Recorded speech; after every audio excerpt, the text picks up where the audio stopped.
Салам достор. Нью-Йорк шаарындагы 10 Гене ассамблея штабынын астында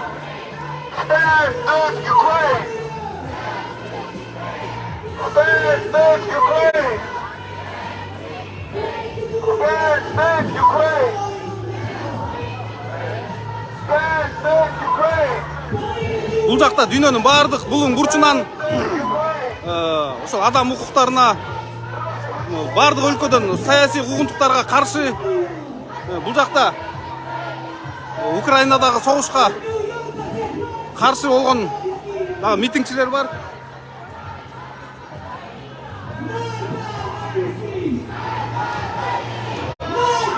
Бүгүн Ирандан көпчүлүк жарандар келиптир. Ирандагы саясий куугунтуктар боюнча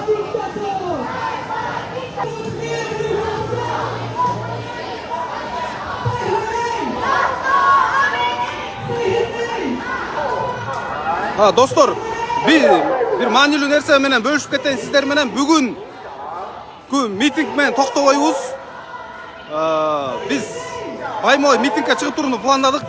Эмки митинг саммит бүткөндөн кийин Вашингтондо өзүбүздүн Кыргыз Республикасынын элчилигинин астында болот. Рахмат барыңарга, рахмат колдооңорго.